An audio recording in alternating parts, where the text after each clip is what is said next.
Hi, my name is Andy Robbins. I'm the co-creator of a tool called Bloodhound. I am also now the product architect of a commercial version of that software called Bloodhound Enterprise. I work at a company called Spectre Ops, and you can find me on Twitter at _Waldo with a 0. Here's the agenda for what we're going to look at with Bloodhound. First of all, we're going to address what problem exactly is it that Bloodhound solves, look at the initial setup and data collection, explore the GUI, and then I'll step you through an attack path demo. So I want to revisit, first of all, what problem is it that Bloodhound solves? And in order to explain that, we're going to look at a very simple network of just 9 computers. So here is our very simple network. We have 9 computers here, and we're going to say that we are a pen tester or a red teamer, and we have been tasked with compromising this network and getting up to domain admin rights.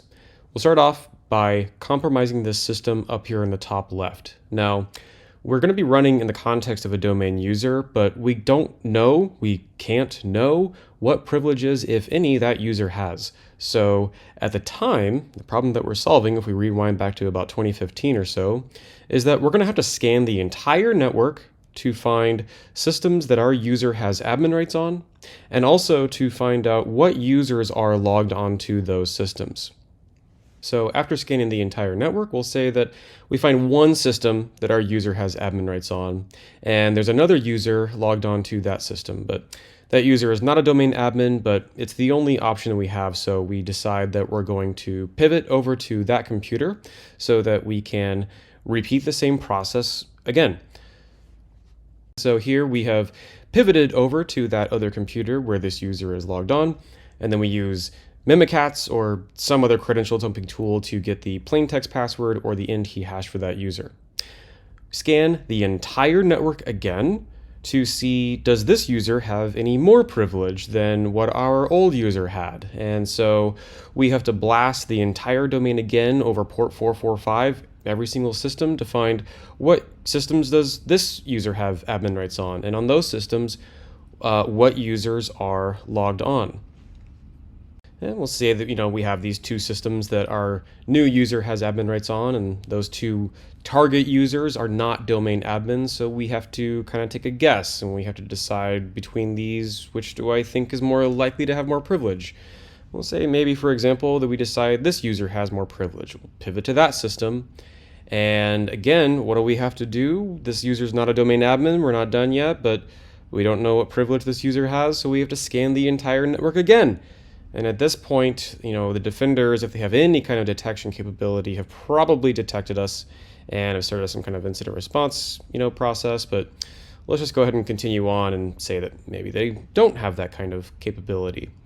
So from this user, scan the entire network again, find what computers does this user have admin rights on, and we'll say that there are 2 systems this user has admin on, including one of the systems from before that we had admin rights on before, but now there actually is a domain admin logged onto that system, and so we pivot over to that computer where the domain admin is logged on, dump its password, whatever, and now we're finally done with our domain privilege escalation task. But along the way, we had very little clue about what privileges we had at any time. We had to scan the entire network several times, and so this is the problem that we kind of set out to solve back in 2016 with Bloodhound.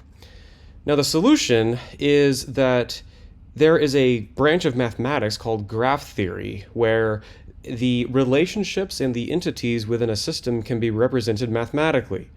And so if you look at this is actually a graph. We have Bob user is a member of the help desk group. That's a node, an edge, and a node. And the help desk group has admin rights on computer 1. Computer 1 has a logon session for Alice admin, and Alice is a member of the domain admins. So while Bob user is not directly part of the domain admins group, this attack path connecting Bob to the domain admins has emerged out of a combination of these different user behaviors and configurations. So this is the problem that we set out to solve with Bloodhound. Now let's look at the initial setup and data collection so that you can easily get started with using Bloodhound. Here is a diagram of the moving parts. So we are first going to focus on the Bloodhound database. The Bloodhound database is a Neo4j database. To run Neo4j, you need to have Java or the OpenJDK installed on the system where you're going to run Neo4j. I recommend using OpenJDK, which you can get from this site right here. Next, you're going to need to download and install Neo4j, which you can get here. You can do Neo4j desktop, or you can do the community server edition. I prefer to use the server edition just because it can be managed in a more programmatic way, easier than Neo4j desktop can be. Once you have Java and Neo4j installed, you're ready for the data collector element. The data collector element for Bloodhound, in particular for on-prem AD, is called Sharphound. Highly recommend only getting Sharphound from us. Don't get it from like the Kali repo. Go to our GitHub repository, go to the Bloodhound repo, and download sharphound.exe from the collectors folder. This will always be the latest version of Sharphound. When using Sharphound, it's important to know about the different collection methods, which can be invoked with the -- collection method or the -c flag. This allows you to specify what data is actually collected. You can do all, default, DC only, plus some other options. Each individual collection method has an LDAP filter, and those filters are joined together with each option that you specify. And so you can do more than one collection method simultaneously if you like. The filters are going to be joined behind the scenes, so you don't have to do distinct collections per different data type that you're trying to collect. You can do it all at the same time. The default collection you can do just by running sharphound.exe. You want to be doing this as a domain user on a domain join system in the target domain. Doing this is a little bit outdated, but it will get you some plenty of useful information. It's kind of equivalent to Bloodhound 1.0. The default collection is going to include security group memberships from domain controllers, local groups from each system in the domain, sessions, and domain trusts. This is going to touch every domain join input or domain join endpoint for the local group and session collection, and it's going to touch one domain controller for the information that needs to come over LDAP. You can also use the quote-unquote all collection with sharphound.exe-c all. This will collect everything that Sharphound is capable of collecting with some notable exclusions. So we exclude the logged on collection method here because that requires admin rights on the remote systems. We also exclude GPO local group correlation collection because that's not guaranteed to be accurate. You can add those back in by doing a comma delimited -c specification. So for example, you could do -c all comma logged on. This is really good if you're on the Defender side. This is going to touch a domain controller for the information that comes over LDAP, and it will touch each computer in the domain for session collection and for local group collection. Another great option for getting an initial lay of the land, getting some really useful info, and maybe also getting some good attack paths is the DC only collection. Do sharphound.exe-c DC only.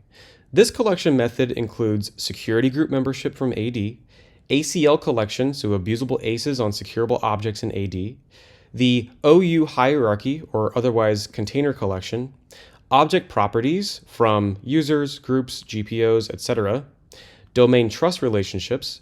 This also will do GPO local group collection. This is only going to touch domain controllers. It will collect information via LDAP and via SMB by reading the GPO files from the sysvol on one domain controller. Another flag that can modify your data collection is the stealth flag. So for example, sharphound.exe-c all-stealth. This is a modifier. It is not a collection method, so it modifies the other collection methods to be quote-unquote more stealthy. For example, if you're doing session collection, this will limit session collection only to domain controllers and quote-unquote file servers. File servers are derived from user object, home directory, script path, and profile path property values. Local group collection from GPOs is also done here, but be forewarned that the GPO local group data collection method is not guaranteed to be accurate. There are also some very useful but lesser known options for Sharphound as well. Exclude DC will remove domain controllers from session collection. This may help you bypass detection from a technology like ATA. LDAP filter will let you specify For example, I want to only collect information from objects in this particular OU. Ping timeout will increase the default from 200 milliseconds to whatever you specify, so that SharpHound will spend more time trying to contact a computer before it moves on to the next one, assuming that the computer is not actually online. Throttle and jitter, this is similar to like the C2 concepts, which will create variations in the request times to maybe fool a network-based IDS. No save cache and random file names control how SharpHound is writing to the local disk on the computer that it's running on. No save cache, it won't write the cache file to disk. This will make collection take a lot longer. And the random file names will do exactly what that sounds like. It will give a random file name, and this might be useful for bypassing EDR detections.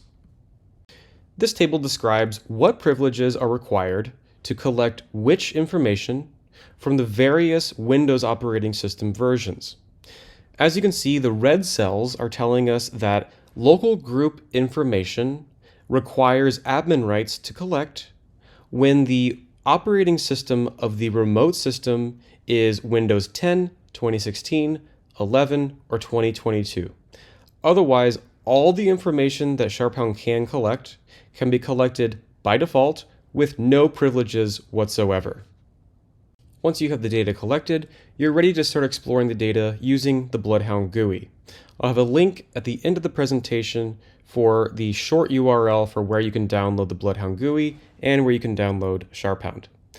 The GUI here is showing us by default all of the members of the domain admins group. And so in this visual, we're seeing the users designated with the green icon, and the domain admins group designated with the yellow icon with the little diamond moniker. And the diamond is telling us that this is a quote-unquote high-value asset. So you have different queries built into Bloodhound. If we look at this edge right here, we can see that this user, Steve Draper 0199, is a member of the domain admins group. And so visually, we can very easily see what this means. These buttons in the top right, you can export a graph to SVG or PNG format. You can import an SVG formatted graph for the Bloodhound GUI to render. The next button here will let us actually upload data. You can also view upload status if you have an upload job actually running. Changing the layout type will switch between the force-directed layout and the hierarchical layout. There are some different settings here which control how the GUI behaves. And then by hitting the About button, you'll see information about what version you're running, the GitHub repository, an invite for the Bloodhound Slack, and the GPL v3 license, which Bloodhound is of course released under. If we click on a node here, for example, we click on the domain admins node, we see all kinds of useful information about this node. One thing in particular is at the very top, we have this sessions entry, which says 51. That means that there are 51 different computers where members of this group have interactively logged on. By clicking that number, we can see a visual of what those relationships actually look like. So for example, this computer, ASLabDC, has session for this Steve Draper user, and that user is a member of the domain admins group. So for targeting admins, this is a really great way to see what systems are those potentially very juicy targets actually residing on. The extra properties here will show any string formatted property. By clicking the group members, we can see who the direct members are or who the unrolled members are. We don't have any unrolled members in this particular example here. But we can also see foreign members, so if a user from a different domain has been added to the domain admins group. Group membership to see what groups does this group belong to. Local admin rights, so this group has local admin on 3,000 systems. By clicking a user, we can see the user actually has group delegated admin rights to those same 3,000 plus systems. Let's go back by clicking on the domain admins node again. We can see the outbound control rights as well and see the number of systems or objects rather in AD that this group has control of. And we can also see the inbound control rights against this object as well. The only node that has that control is a domain admins group, so let's look at one of the users instead, and we can see that the explicit control for this user is the domain admins group has generic all against the user, But then if we unroll that out by clicking the unrolled object controllers, we'll be able to see that there are actually 50 other users that have control of this user through the concept of security group delegation. On the defensive side, this is a much easier way to audit, who has control of something. Any edge, you can right click and click help to get basic information in the help in the info tab. The abuse info tab shows exactly how an adversary can abuse this. OPSEC considerations show what artifacts are created when an adversary executes this attack path. And the reference tab gives us GitHub repositories, YouTube videos, conference talks, tweets, just more information specific to that particular abuse primitive. Now let's take a look at an attack path demo using the Bloodhound GUI to analyze and first discover an attack path, and then using various tools to execute that attack path. Here we're looking at JFrank and the attack path that JFrank has to a computer called MSSQL001. We're going to break down this attack path into its composite parts, explain each moving part, and demonstrate just how easy it is for an adversary to execute this. So here we can see that IT00035 has right owner against Bob Accounting. This also means that the users added into that group have this privilege as well. They can edit the object owner on the Bob Accounting user. Object owners can modify DACLs, meaning that they can add and remove permissions against the object. So if they don't have a privilege against the object, they can just give themselves whatever privilege it is that they want against that particular object. Jason Frank is a member of this group, IT00035, so JFrank has this privilege.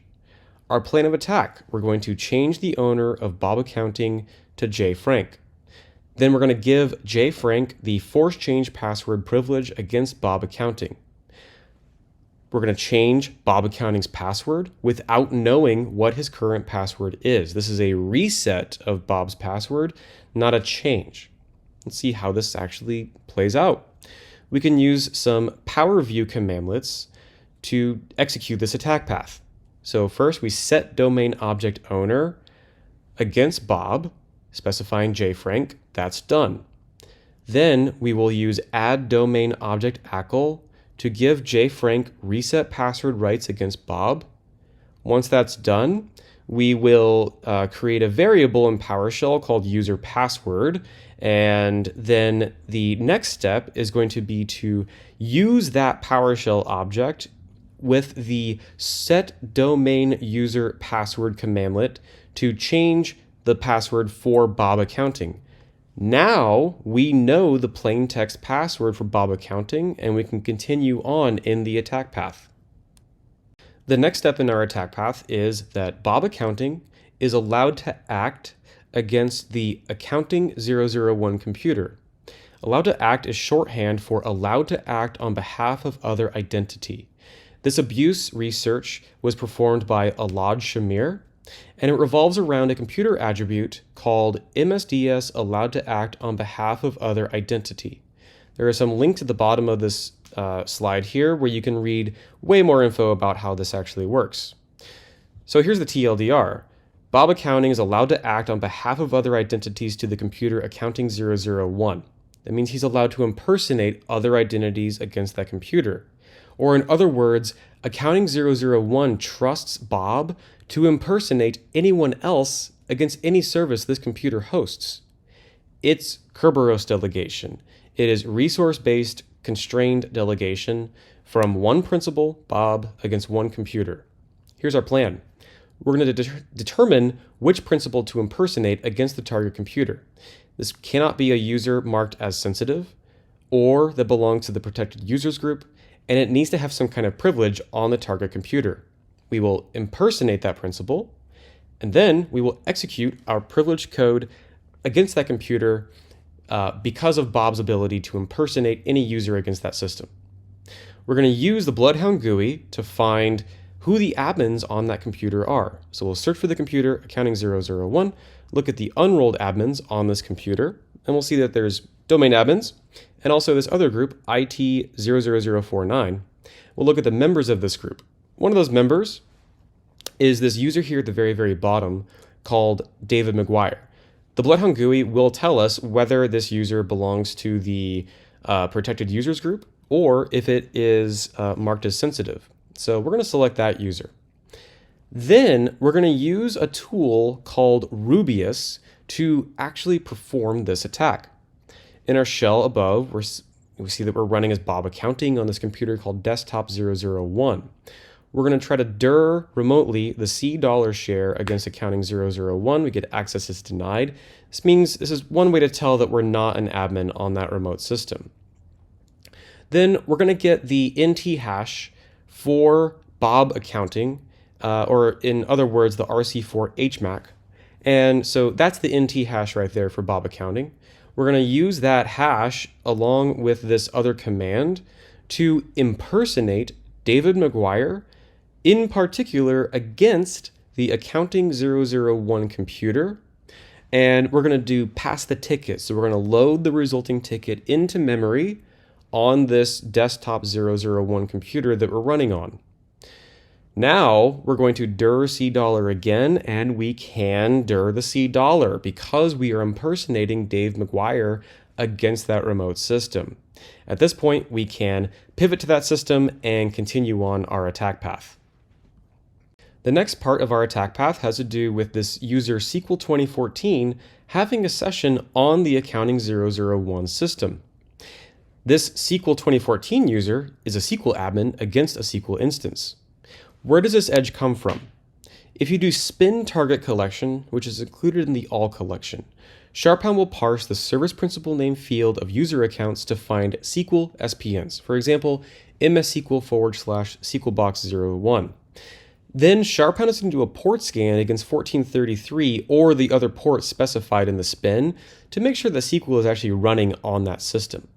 Big shout out to Scott Sutherland, Carl Fossen, and Eric Gruber from NetSpy for doing the research in this area and producing the tooling that we're going to use to actually execute this attack path.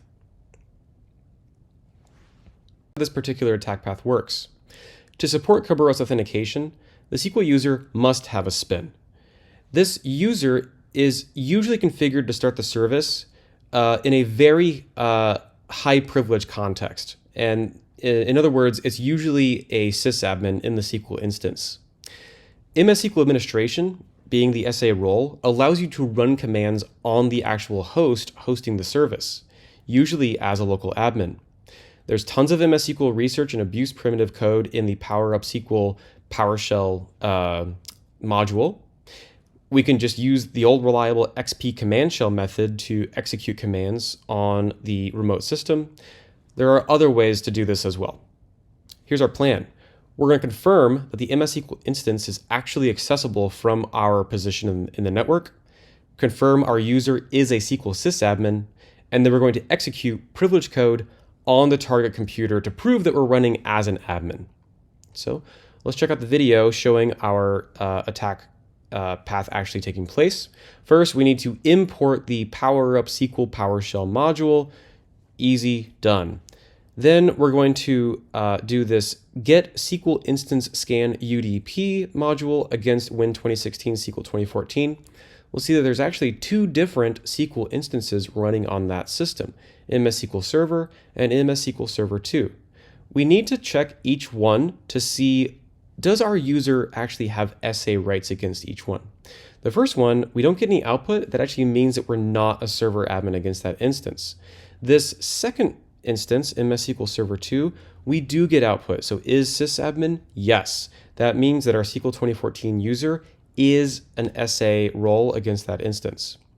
So we're going to run the whoami command against the MS SQL Server instance via XP command shell, and we're going to indeed see that the MS SQL Server instance process is running as this Contoso Backwax SQL 2014 user.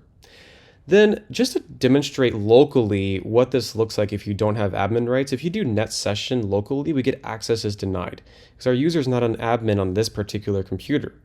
But if we run that command on the remote system and do net session, the result is different. We see there are no entries in the list. This means that we are an admin on the remote system. We can pivot and finish our attack path which usually just means getting domain admin. I want to thank you very much for watching this video. You can find me on Twitter @_Waldo with a 0. You can get Bloodhound at bit.ly/getbloodhound. You can learn about BHE at bloodhoundenterprise.io. Thank you very much.